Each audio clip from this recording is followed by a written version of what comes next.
Polda Maluku di bawah kepemimpinan Irjen Pol Dadang Hartanto menunjukkan komitmen kemanusiaannya dengan menyalurkan 1.000 paket sembako kepada masyarakat terdampak bencana banjir di Provinsi Sumatera Utara. Bantuan diserahkan langsung kepada warga pada sejumlah titik lokasi terdampak mulai Jumat 5 Desember 2025. Program bantuan ini merupakan wujud kepedulian Kapolda Maluku terhadap situasi darurat yang dialami sebagian warga di Kota Medan dan daerah lainnya akibat curah hujan tinggi yang memicu banjir dalam beberapa hari terakhir. Kapolda Maluku mengungkapkan bantuan kemanusiaan ini merupakan panggilan moral Polri untuk hadir di tengah masyarakat yang sedang menghadapi musibah. Polri bukan hanya hadir dalam penegakan hukum, tetapi juga menjadi saudara bagi masyarakat ketika bencana datang. Masyarakat yang terdampak banjir dapat merasakan kehadiran negara melalui Polri. Bantuan ini adalah bentuk empati dan solidaritas Polda Maluku bagi saudara-saudara di Sumatera Utara. Distribusi bantuan dilakukan secara bertahap melalui koordinasi dengan pemerintah daerah setempat agar tepat sasaran dan mencakup masyarakat terdampak secara menyeluruh. Bantuan dari Polda Maluku digelar di Pasar 4 Barat, Jalan Marelan 1, Kecamatan Medan Marelan, Kota Medan.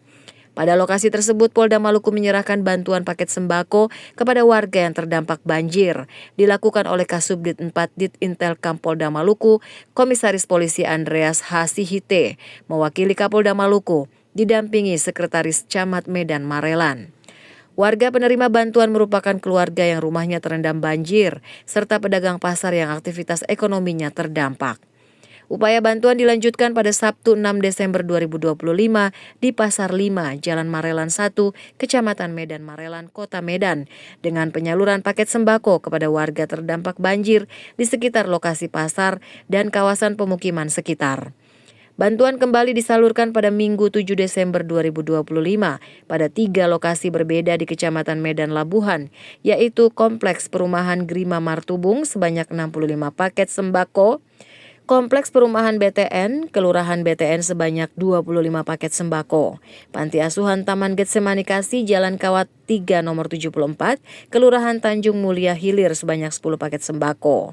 Penyaluran ini menyasar warga yang rumahnya terdampak banjir, serta kelompok rentan seperti anak-anak di Panti Asuhan. Polda Maluku telah menjadwalkan distribusi lanjutan pada Selasa 9 Desember 2025 di Kabupaten Langkat. Sementara pendistribusian ke wilayah Tapanuli Tengah atau Aceh Tamiang akan dilakukan dengan mempertimbangkan kondisi medan dan akses menuju lokasi terdampak. Pemerintah Kecamatan Medan Marelan menyampaikan apresiasi atas perhatian Polda Maluku.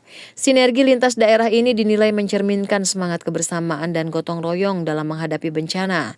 Bantuan sembako tersebut terdiri dari kebutuhan pokok yang dapat langsung digunakan seperti beras, minyak goreng, gula, mie instan, dan bahan pangan lainnya. Pendistribusian dilakukan dengan prinsip tepat sasaran dan melalui koordinasi dengan pemerintah setempat. Bantuan lintas wilayah menjadi simbol kuat bahwa pelayanan dan perlindungan kepada masyarakat tidak dibatasi oleh batas administratif provinsi. Distribusi bertahap selama 3 hari berturut-turut, serta rencana perluasan penyaluran hingga ke Langkat, Tapanuli Tengah, dan Aceh Tamiang memperlihatkan program ini dirancang dengan pendekatan sistematis, kolaboratif, dan berbasis kebutuhan di lapangan.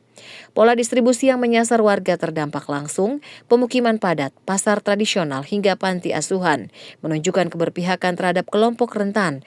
Bagi masyarakat di Sumatera Utara, bantuan ini tidak hanya bernilai materi, tetapi juga menjadi bentuk dukungan moral bahwa situasi darurat yang mereka hadapi mendapat perhatian serius. Bagi institusi Polri, langkah ini memperkuat citra humanis dan modern yang selama ini menjadi arah transformasi kelembagaan. Dengan hadirnya dukungan seperti ini, bencana bukan hanya menjadi beban daerah terdampak, tetapi menjadi panggilan solidaritas lintas wilayah, menghidupkan kembali nilai-nilai gotong royong sebagai identitas bangsa. Christine Sipahelut, Andre Oktolsea, Samsudin Sanduan melaporkan.